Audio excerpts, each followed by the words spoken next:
What is it you want, Barry? What do you want? You want the moon? Just say the word and I'll throw a lasso around it and pull it down. Ladies and gentlemen, boys and girls, dying times here. Come with me if you want to live. That's it, man. Game over, man. Game over. The Force will be with you, always. Okay, ladies and gentlemen, welcome back to 20th Century Geek. I'm your regular host, Scott Weatherly, and today I'm going to be doing the Patreon Quarterly Choice Special. That's right, every quarter I go to my Patrons, I give them a poll, they get to choose what this episode is going to be, and it's going to be a bit of a doozy. Last time we actually did something similar. We did a commentary, and it came back. It was appreciated. People liked it. They enjoyed it. Last time I did the pilot episode of the X-Files.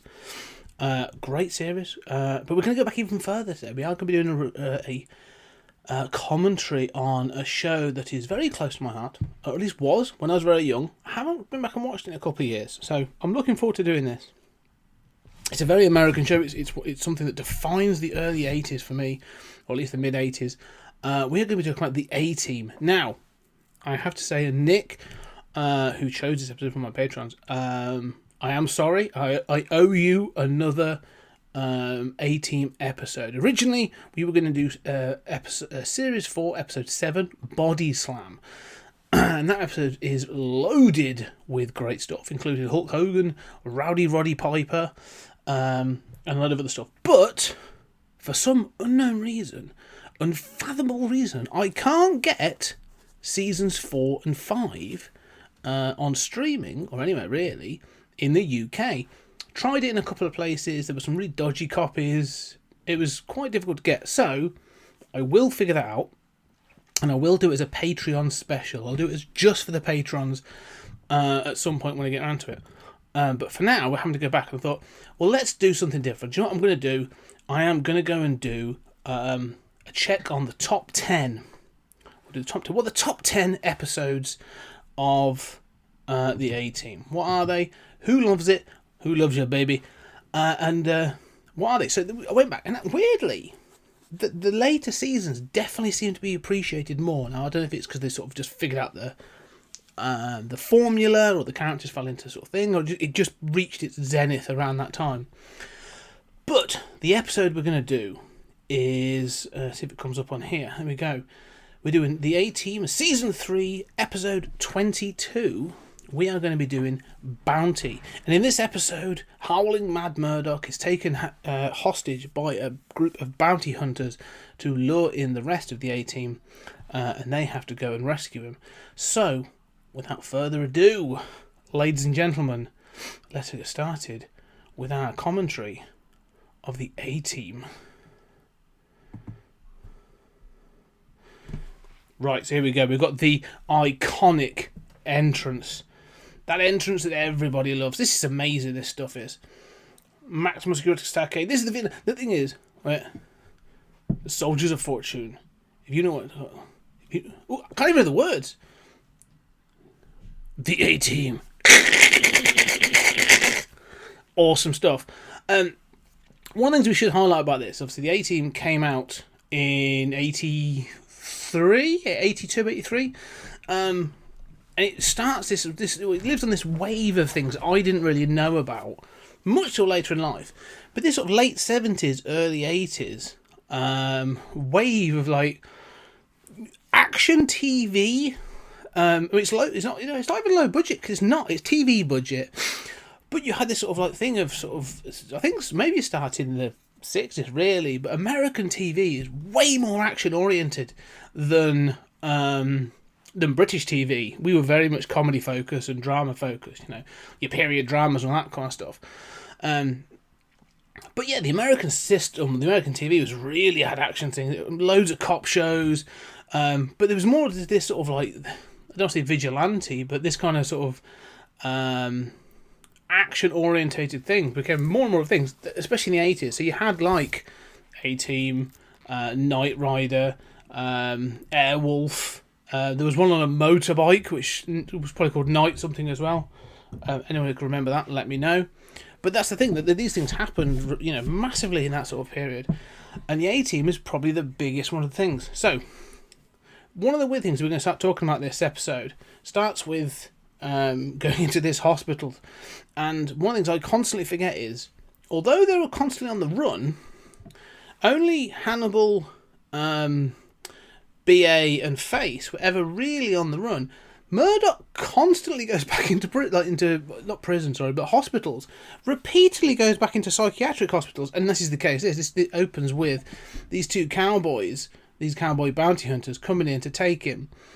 But he's locked up in a psychiatric hospital, and that's he was always mad, but it was never really diagnosed as to what was wrong with him. I don't know if it ever was. Again, let me know if that's the thing. But I don't think he was ever diagnosed. It was that generic TV movie madness. Oh, he's mad. The war broke him. Oh, that's also what I assumed as well. Was one of those things, because it was never really explained. It's like, I'm assuming it's some sort of PTSD, and that his madness is driven from the stuff he saw and had to do during the Vietnam War. It was all very sort of like, it's actually, when you think about it, you can go quite dark on what was wrong with howling mad Murdoch. And now we're going to face it up. We've now got Face, Dirk Benedict. What's his name? Peck.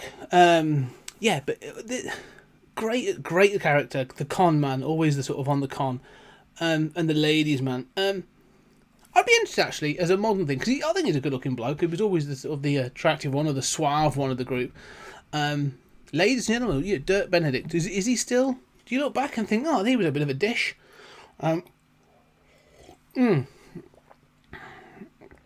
is the next thing. So now we've got, obviously, that Walter Peck. Walter Peck? No, that's a different show.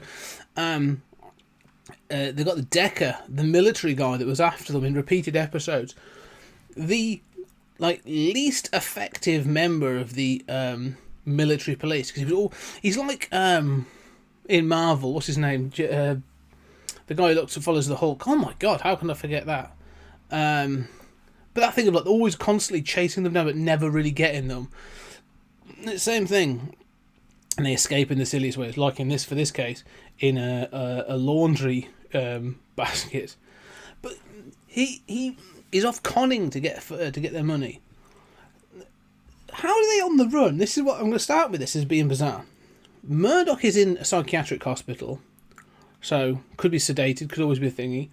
Face wanders around committing cons left, right, and centre, and now we're back on this film set, and Hannibal works as an actor in suits a lot, but he does things. And actually, the director refers to him as Smith, as in Hannibal Smith.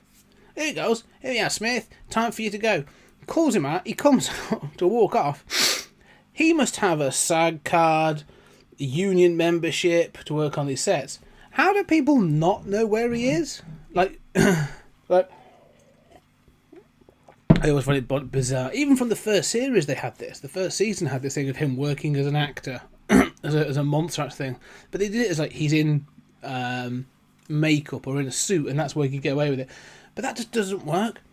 Because he's got to be seen to be there. Bizarre. Anyway, so how they get away with it, I'm never. Because you also find out that BA is working with a whole bunch of kids programs and programs in the projects and all this other stuff. How they're not found, this military police, just useless. But let's be clear, it's a fantasy.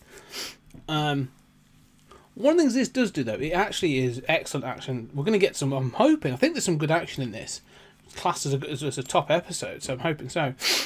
But I love the fact that, why the military haven't thought to do this. Not particularly threaten to kill Murdoch. Doesn't have to kill him. But they could say, right, yeah, actually, we find that in place of these guys, we're going to sentence him. It has to be real. They could fake it. I don't know. It all seems very bizarre. Dwight Schultz as Murdoch as well is great. Actually, he's a great actor. I've loved him in a lot of other things he appears later on. He's in like Star Trek TNG and a load of other stuff. But this is one of the things that, as a British kid in the 80s watching these TV shows, especially sort of this and Knight Rider in particular, and Dukes of Hazzard as well, probably not a great combo when you're sort of a kid watching stuff. I had a very specific idea of what America was. America was either a city or an outback, like shack in the woods. Not this. This is like a house in the middle of the woods. That's all I ever thought it was. A city or rural. That's it. And it really gives you this idea of like hillbillies or gangsters, and that sort of like things. And also I love the fact that no one has any problems tooling around with guns. Yes, you have the military police appear in this show, but you never ever really get the actual like, proper police. Like at no point after everything that happens do the police turn up. They do mention them, but they never actually sort of turn up. So very bizarre. I do think you have to remember as well, this show was made week on week, and they had to bang out. Well, this is, like I said, this was what? This is episode 22 of like a 26 to 28 episode season. So they were really like having to make sure they could bang these things out, and keep like budget down and keep things rolling. So fair play that they actually able to do that continually for 5 seasons. Here you go, we've got the van. So there's one of the things I say, this is one of the big things. I've still got it around here somewhere, kicking around in my little office, is a little dinky version of the BA Baracus, the A-Team van, the GMC van. Cool. Another thing, like, how is that not just one of the most identifiable vans in the world? I mean, it's clear they're only ever sort of tooling around sort of like California and some adjacent states. It never gets found. It's a kid show. I know it's a kid. This was for kids. It was sort of, this is it, but still, it's very silly. If you were to do this today, to be fair, I do really enjoy the A-Team movie, because it's awesome. But some of it doesn't make a whole lick of sense. I am going to call it this scene next. So this is very Die Hard. So you're getting told to go to from one phone to another to get further instructions, much like in Die Hard with a Vengeance. And George Peppard as Hannibal Smith gets there just in time. But when I first watched it, because I watched this early on, but when I first watched this, I was like, oh, this seems really sort of like amateurish and tool. As if they're being dashed around. Why is it the A-Team are being led around by the nose? They don't notice things. At first, this is actually quite good, clever things from a little TV show. Because it starts off and it makes you really think, oh, they actually haven't got the grip on things. It looks like Rip Torn actually. They haven't got a grip on things. That they aren't going to sort of have the upper hand. But you forget, these are the A-Team. They know what they're doing. They know what they're talking about, and it will show you in a minute what I mean. But straight away, I fell for it. I was lulled in. I was like, "Oh my god, they're getting taken advantage of by a bunch of hillbillies." They've got a guy here to go. There's got a guy in the bar sat watching them to report back, and you think, "Oh man, this is ridiculous. A-Team shouldn't fall for this nonsense." But there you go. Let's see what happens. As it happens, hey, they just left hillbilly. There we go. BA. Up a phone pole. See, they knew their stuff. They were listening in. They'd hacked the phone, listening, getting directions, getting their bits and pieces sorted.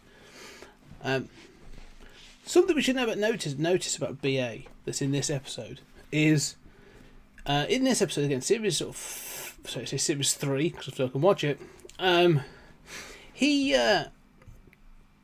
wearing a jumpsuit and in his biz. But his jewellery is it's less conspicuous. It's all a little bit more hidden. Now I wondered about this. I haven't checked, but because usually he's got like all the earrings and the bangles and the rings and the necklaces and all that sort of stuff. It seems a lot more subdued in this episode. And I wonder if this was around and something else was going on at the time. So the cause, I don't know. It could just be a look. I'm not sure. But BA is an interesting one, because BA, when this show started, he's the hard man. He's like the real muscle. I mean, like, Mr. T became renowned for his physical size. I mean, he did Rocky 3 as Clubber Lang, and the dude is ripped. Like, he's huge, and the fight with that is immense. Like, he's absolutely fantastic as Clubber Lang. Awesome character. But as he became more and more popular, and he appeared on things, and he had that very specific look, the sports socks pulled all the way up with his sort of high Converse, and probably like a dungarees, but the dude is hugely ripped. But he became like this like teddy bear kind of thing. It was sort of like he was the sort of the mean looking teddy bear, but he sort of became the character, and I always wonder if he was like, was he more? I don't know, because he was always played to be like the tough guy, the mean guy to begin with. And that even in this show, it was known to be sort of like gruff, and he was sort of like, Pete the Fool, and all that kind of stuff. And then by season 3, like, he seems to be slightly downplayed in this episode, but like, he was the breakout star. And I think that sort of was interesting. I always wonder how it was on set. Maybe this. I know that George Peppard was always a bit funny about doing this kind of thing, but I do often wonder if it was. Some sort of rivalry, because he's the one that went off and did like ridiculous things, like when he was at WrestleMania, like Mr. T wrestled with Hulk Hogan, which would have been the talking point of the last show. But he also he did like several rap albums. He did a cartoon, Mr. T and Friends, and loads of stuff. He was the breakout star, massive like pop culture icon of the mid '80s. Did that whole song about mother. There is no other. I apologise. But yeah, so it's interesting to see him played in this, like, and wearing what he's wearing, considering the whole thing was about wearing the chains, and the goal was about representation of his position as an African American and that part in slavery. So I do wonder why that was. Anyway, back to this. We've got the hillbillies and their guns. This is how I imagine a portion of America to be. So I do wonder if this is how it always is. But they are incredibly well sort of the kids. I mean, there's a lot of guns in it. This was a kids show. I don't even think you'd get away with this today. There's an awful lot of guns in this, and a lot of shooting, and there's going to be some explosions and stuff later on. But then thinking about it on the sort of like the superhero shows, Arrow in particular, the first season of Arrow had a lot of people shot with arrows. And you still get things like, so even, to be fair, I was going to say Supernatural, but that's more horror action thing. That's actually like a 12 and a 15. So, this is a PG. I think this is still linked as a PG in this country, at least in the States. So, but this is like, television, TV 14 or whatever they call it in the States. But I was a lot younger than that when I watched this. And I suppose it didn't really... Because I suppose it's because although there's a lot of shooting and a lot of there's a shotgun being fired now, Murdoch's being shot at repeatedly by like rifles and shotguns, an M16 machine gun, like people just randomly opening fire in this show is incredible. But no one ever died. I think one of the things they were quite keen on is the fact that no one ever died. The cars would spin over and flip, and you'd have people jumping off buildings, and you'd always have them sort of like at least groaning as they sort of rolled away. One of the things I'm always curious about with the A-Team as well is obviously they kept this up for many, many years, right? So they're doing this, they're off on the road, tootling from, situation to situation, and there's the whole thing, if you can find them and no one else can help, maybe you can hire the A-Team. And they would be hired to do things that were basically guns for hire for the right cause, for the good thing, for the goodies. After a while, I know it's the military police that are after them, but I do wonder if the LA police were like, you know what, we're going to give them a wide berth because actually they're helping us left, right, and centre. So I'm not going to be too bothered by it. They've taken out these drug lords, or they've taken out these sort of gangsters, or this whatever. like they don't do anything bad. It's only the police that, like the military, that want after them because they've made the military look stupid. Because they got framed for a crime they never commit. Which again, I'm not entirely sure what the crime is in the film, the 2010 movie. They obviously give it a that's their origin film. It's about to do the framed for stealing money and then for killing in general. But in this, I'm not entirely sure. What's the first one called? Mexican Sleigh Ride. The first couple of episodes. I'm assuming it. I have seen those episodes a number of times, but I can't remember them. I'm assuming it gives a justification as to what it is they're supposed to have done to be on the run. But after a certain amount of time, you sort of go, they'd probably get a pardon.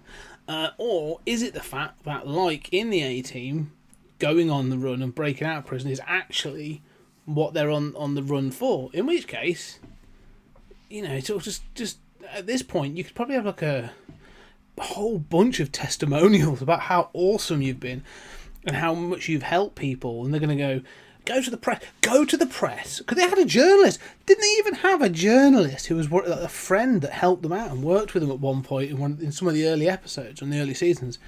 Go to the press, like get some really good publicity so the public are fully behind you. That's what you want to be doing now. Would the A-Team be on Twitter? Would that be the way it would work now? At A-Team 1982. I don't know. Would that be the way to go? That's how you get hired, through Twitter or some other social media platform. Got a lovely Facebook page. I don't know. But I suppose it would be interesting to see if there was actually like an arc of this, to how does it change through the seasons, like what things are highlighted as, if you were to watch, maybe that's something to do. Nick, we'll talk about doing that for the Patreon. Maybe that's what we're going to do. I'd like to take like 1 or 2 episodes from each season, so you can sort of go, this is how it looked and this is how it changed over time. Like, did the number of guns go away? Did the characters change? Did the dynamics change? How those sort of things worked. I'd be interested to see if that's actually, or did it just hit a formula in season 1 and be like, that's what we're doing, that's what we're going to do. I mean, you often see with TV shows that they might have a formula, but they don't quite perfect it until like a later season. Like, I often think about this, but like Buffy or Supernatural's a good example. I like the early seasons of Supernatural, but it really hits its stride comes sort of like seasons like 3 and 4, and the same with like Buffy. Like, it really hits a stride after a certain point, becomes more emotional, gets the heart of the show sort of becomes more established. But those are probably a bit more modern shows. I wonder if it can be applied to something like the A-Team or Knight Rider. I don't think so. These were more about how many episodes can we churn out as quickly as possible to get it syndicated, because that's where we can get sort of more revenues from it.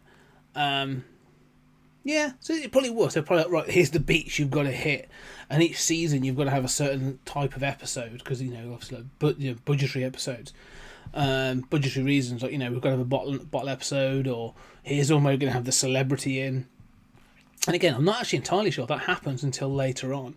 Season 4 has weirdly got like, and it's going to get mentioned in this episode, and I'll call it out. But season 4 has got, as I said, Hulk Hogan in. It has an episode with Boy George in.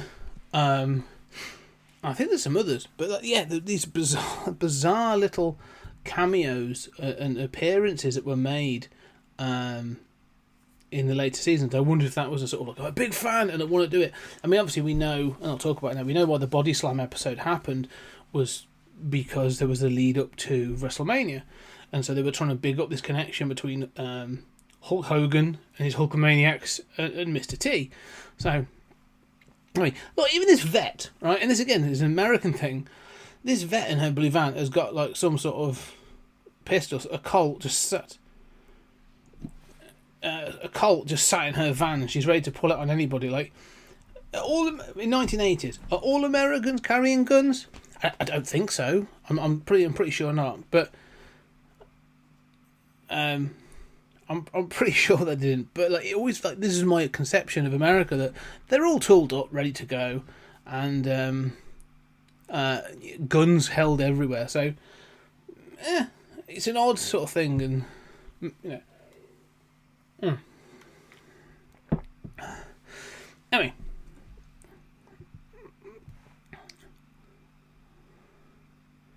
When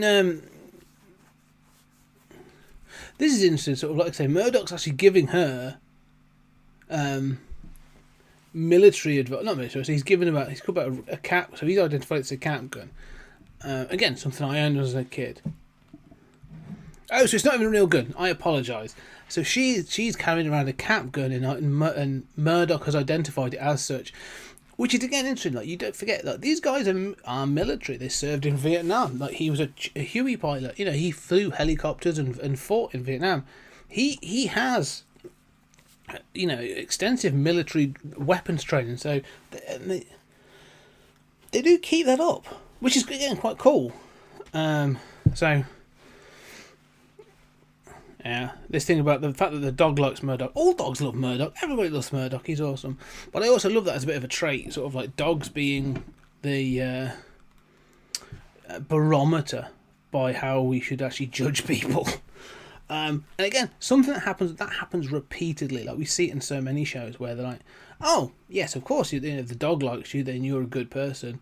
If the dog barks at you, well, you're a Terminator, and we need to get away from you." So. It's that thing that, you know, you can always kill people, but you can't kill the dog.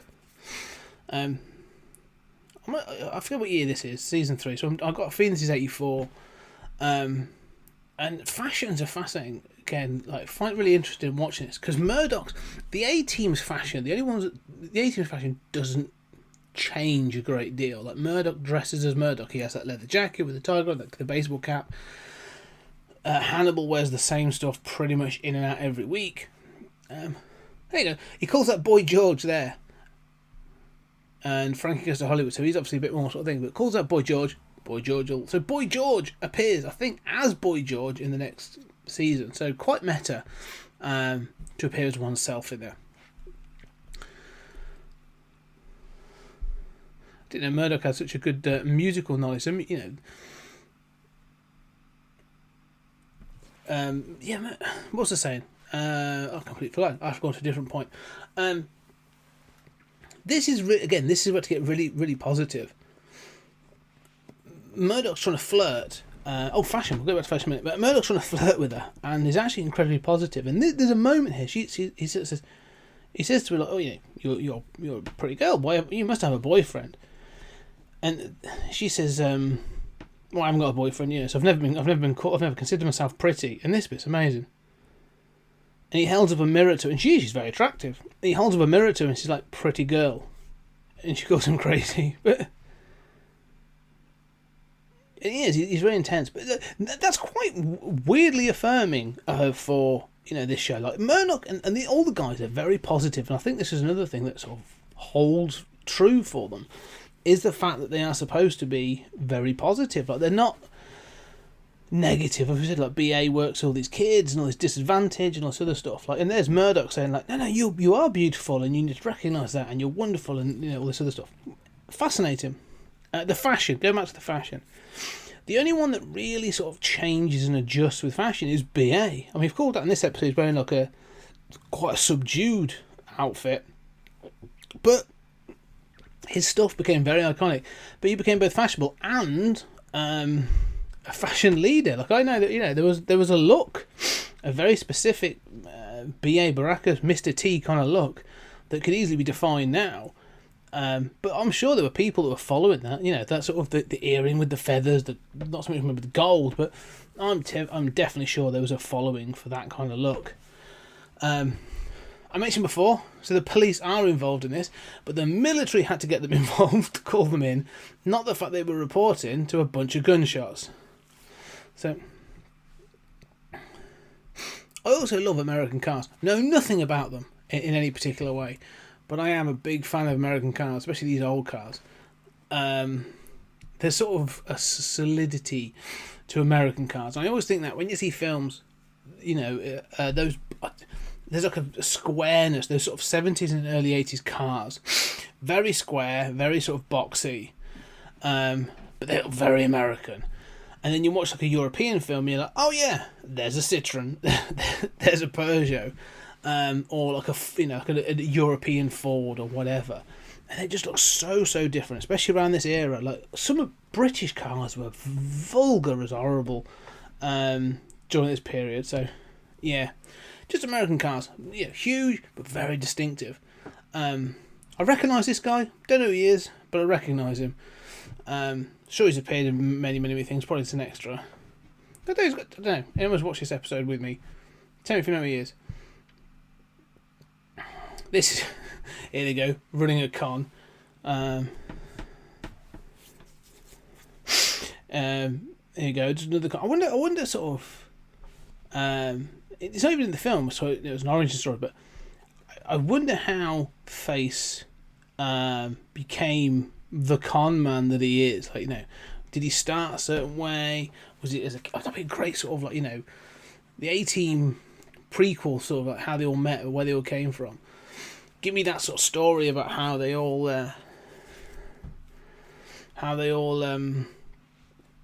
became the people they are. Because BA's got a very particular sort of set of skills as well. Like he's a mechanic, fear of flying, which sort of that is picked up in the film.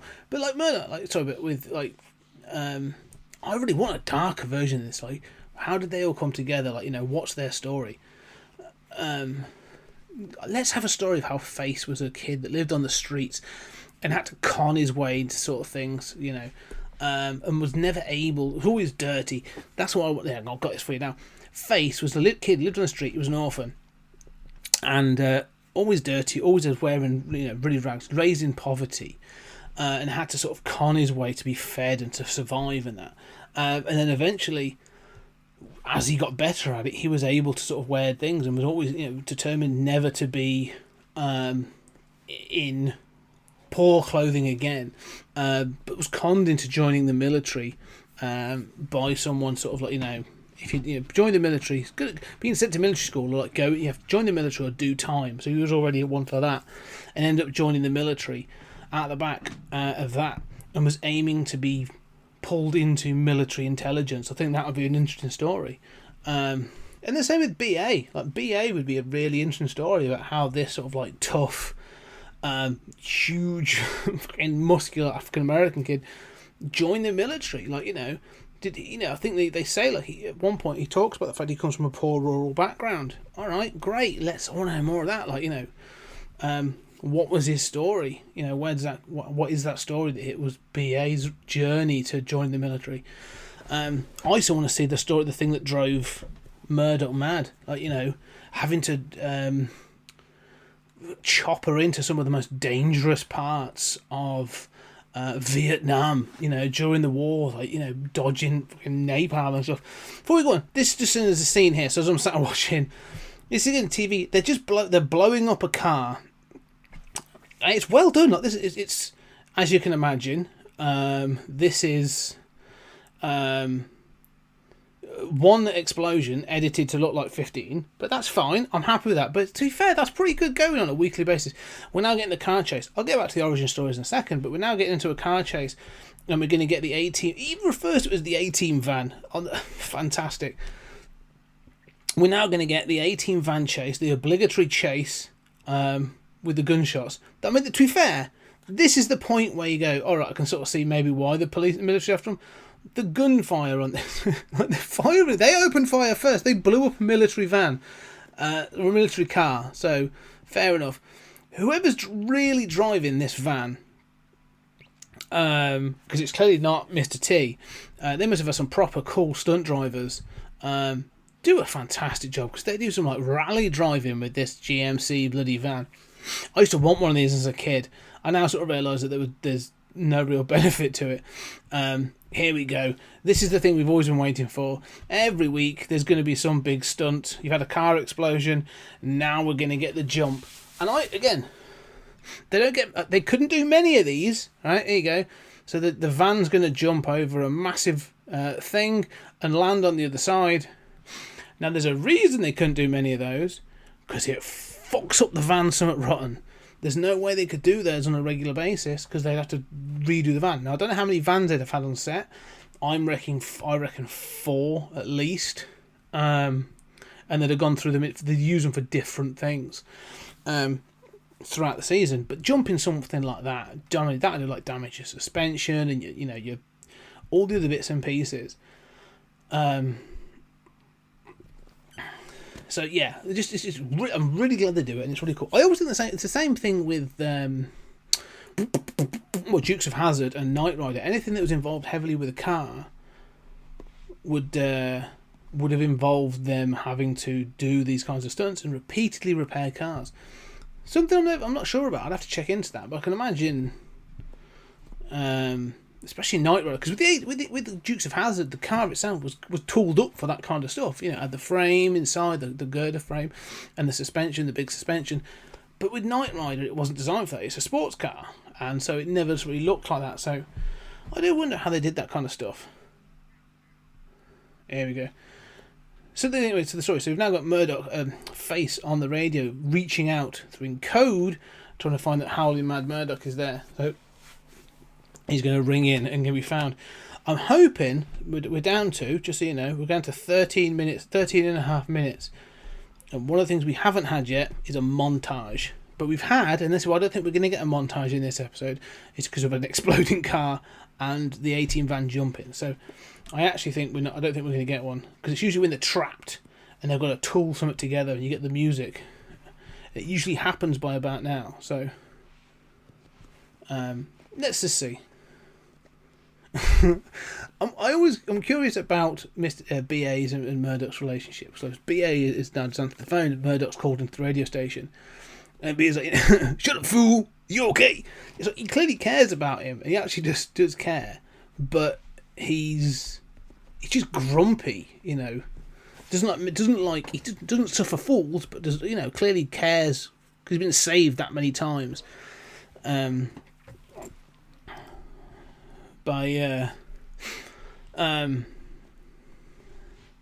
Sorry, BA's been saved by Murdoch. I can't keep watching this, it's so good.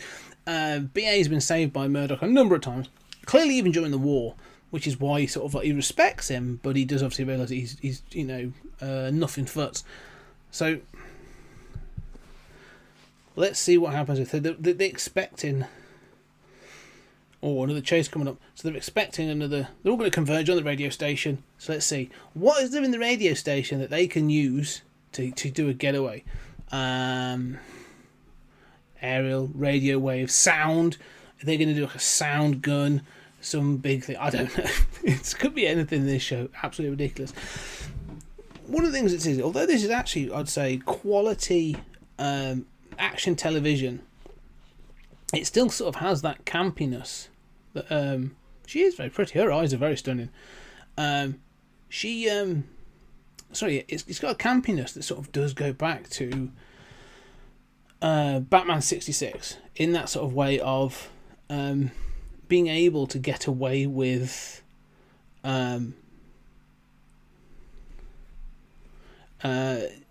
silliness. You know, you could sort of there's a lot of episodes in this that probably manages that balance of silliness and action, violence, seriousness quite well. The other version I think of this is like the Incredible Hulk. You know, the Incredible Hulk, the David Banner show. You know, sort of was also had that sadness. You know, the tune at the end, but that was ridiculous as well. That went to some really bizarre places. We introduced like Thor and their Daredevil. He fought a bear in that thing. It had that sort of campiness to it that I actually really enjoyed, but you know, it was still more serious than this. Here we go. Now we're into it. Finale. Last 10 minutes. The finale. So the hillbillies are back, and they've now got the damsel in distress. Time to tool up and take on these hillbilly bounty hunters. Take them down A-Team style. See, Murdoch doesn't get angry.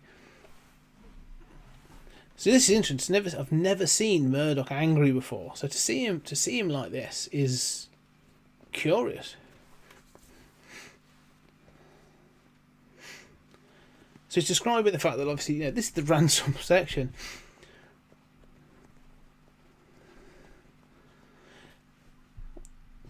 And I love the fact that, sorry again, I'm still watching it. Hannibal Smith is incredibly cool, collected. Come on, let's get through this, guys. Come on, let's get to the action. It's very interesting. Like I said, this was obviously about this time. This idea of taking people hostage. Is it frigid? Not quite. She's damsel in distress. I mean, she should be as well. Like, you know, these guys are military guys versus she's a vet. So should not every woman's going to have agency. Not every man's going to have agency. Like, this could be a guy as well. But he doesn't feel so bad to be doing this at this point. How are they known? This is the thing. Like, they knew them as the A-Team. Who gave them that name, the A-Team? Was that in the press? Was that their like when they had the military, not the military, the reporter? Did she name them the A-Team? Was that the sort of thing that was given to them in the press? Interesting. Right, so we've got 9 minutes to go save the girl. Come on, Murdoch, you got to save the girl, my man. You got to save the girl. So let's see how this goes. What else are they going to do? Come on. Because you know what? Do you know what I love, ladies and gentlemen? Do you know what I love? I love it when the plan. Oh, I love it when the plan comes together. Here we go. They're just pulling into a random wrecking yard filled with 1930s and 20s cars. So they've just pulled into a random wrecking yard. No one's coming out to talk to them. They're just grabbing bits of steel and pieces. But we're getting it. We're getting the montage. Put the pieces together. Get the toolbox out. Here we go. Grab your stuff. I don't even know what they're doing. I have no idea. But BA's under the truck, sorting stuff out. What is it that... I'm not even sure what they're doing. Interesting. Oh my god! They are taking a circular saw to the van. He's taking the engine out of the van. It looks good. I mean, it's very clean. No ways any... Seriously, they're cutting out the front of the van. BA would be furious about this. What is going on? I'm fascinated by why BA isn't punching somebody out. Is this just because it's they're saving a woman that Murdoch is interested in, or don't know. What are they doing? They're going to put it back into the truck. Put it back into the van, but they've just literally just cut off the whole radiator cover for the front of the van. All of this taken, by the way, without any permission from someone's wrecking yard. Bizarre, like, you know, could be just. It just feels bizarre when you think about it. Like, at least when they're locked up in things, they could be like, yeah, you know, we're being locked up in this thing and this is what we've got to use. In this case, they've literally just turned up at a random wrecking yard. And it's ready to go. But this can't be. I'm wondering, like... Alright, sure. So we're now getting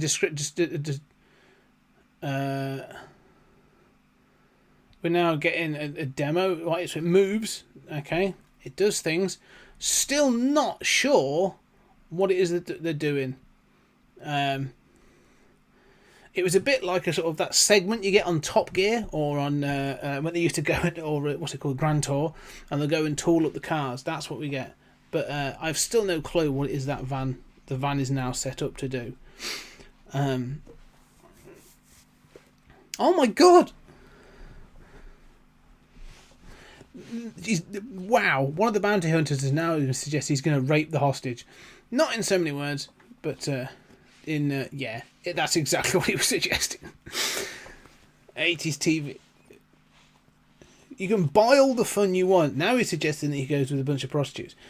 I'm telling you, this show, 80s TV was a different world. Like, you could really make sort of suggestions and comments in it that you could not make now. Like, you know, I'm not entirely sure we'd ever... A kids show, again, aimed at kids, don't forget, right? I'm not entirely sure you can have a kids a show aimed at sort of like, I don't know, 9 to 12-year-olds start talking about the fact that you're going to rape someone, and then they go, oh, you can't have that, but when you got your money, you can start your... you can enjoy the good times, as it were. Very bizarre. Right, they're here. They're coming in peace, apparently. What's going to happen? What's the car going to do? Come on, they're giving up the girl. Right, so what's going to happen?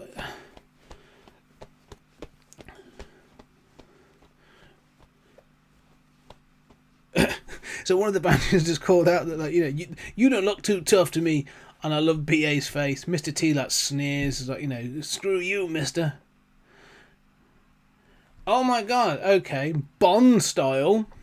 So what they've actually had it on is 2 machine guns have now obviously put onto the box frame, steel box frame that they put onto it, and it was basically like raked to the side of everything. Now they're into the fighting scene, which I do like, because this is where you actually get some pretty cool stunts in this. Go on, BA. No, look, this is again. See that you've just seen that BA is supposed to be fighting, but you couldn't see it was BA. I don't think that was BA. I think that was a stuntman, and this is what I'm thinking. They got the gold all covered up because it's clear that it wasn't BA. Maybe he wasn't available for this episode a whole hell of a lot, or is it that he doesn't want to be doing it at this point? Don't know. Interesting. But yeah, all the others get like a full-on proper fight scene there. You got to see them clear as day. BA hidden up in the trees.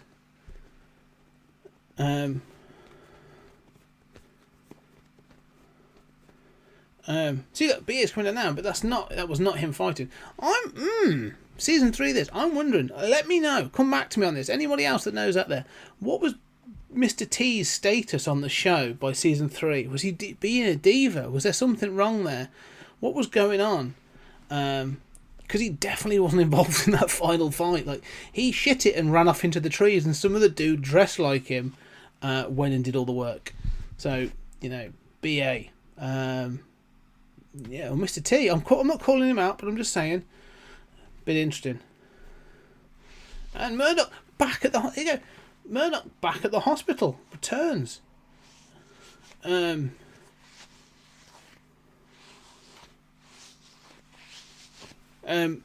goes back to the hospital again. Like, there's not. Although it does show. It does show like, the crew sort of support him and love him. That they want to give him the right help. They're not going to enforce that he's on the run. They're going to make sure he goes to the. He could go on the to the hospital and have the right sort of care.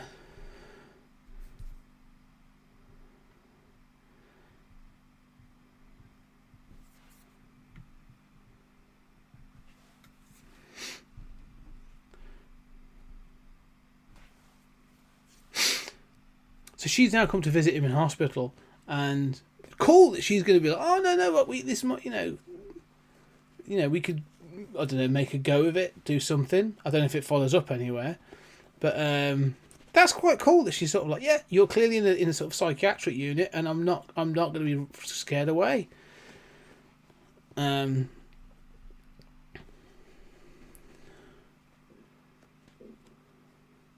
It's good. This is weird. I didn't realise how affirming that the A-Team really was. Like, they pick a character in each episode and do things. What an interesting sort of thing. I have to go back and watch more of it. Anyway, ladies and gentlemen, I'm going to sort of hold that there while I finish out. So, we've just done it. Yeah, we did an episode of the A-Team. Bounty, Series 3, Episode 22. I've talked quite a lot about the A-Team. I've talked all the way through that. There's more to talk about. I do definitely want to go and do Body Slam. We will definitely do that episode and do some Hulkamania. But there's some interesting things appearing out. This is Series 3, 3 years in. They've clearly hit a bit of a groove, and they're doing their own thing. But there's so much in that's interesting. As I say, it's very, very much of its time. It gave me, as a kid, some very definitive ideas of what America was, how gun control worked in the States, and all that kind of stuff. So yeah, that's really interesting. So for the Patreons, thank you very much. I appreciate you choosing this. And Nick, I'm sorry it wasn't Body Slam, but we will be definitely doing that, and I'll be doing that as a Patreon special. But more than that, for everybody else that's listening, thank you so much for listening in. This has been quite good fun. I haven't watched the A-Team in a long time, so it was good to go back and to view this and to see it. So, hope you've enjoyed it. I hope you enjoyed another commentary. Go and find this. I bought this episode on Amazon Prime for £1.89, and so that'll be in the notes.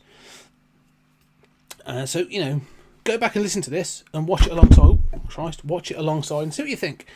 Other than that, if you like what we do, leave a review. Go on your podcast catcher and leave a review of 20th Century Geek. 1 star to 4 stars, I don't care. Mainly 5 stars, what I want to hear. But get that feedback. Go on there now. Go on, press it. Press that button. Review. That's it. You know you want to. Leave us a review. It really helps. Really appreciate it. Don't get many, and I would really appreciate it. So thank you very much. Everything else, if you do really like what we're doing, go on to Patreon. I was going to say, there's a link down below, patreon.com/20cgmedia. Go on there and check out. We have got 3 tiers, and for those tiers you get things like a monthly podcast called 30 Minute Thoughts, a quarterly podcast where I sit down with different creators, from Kieran Gillen to Tim Glister, recently about his spy book, and also a weekly podcast that I do with my fellow podcast host from the other podcast, Stories Out of Time and Space, talking about The Twilight Zone. We started at episode 1 and we are working our way through. We call it Trekking Through the Twilight Zone.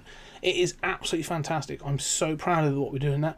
And if you want to understand more about that show, go back on this feed. Not more than, I think, 3 episodes ago, I did a little bonus and I threw out the first ever episode of Trekking Through the Twilight Zone, just to give you a little bit of a hint of what you can get from that. But more than that, we do polls. I do behind the scenes stuff of all the things that I'm doing. All of it's on there on the Patreon.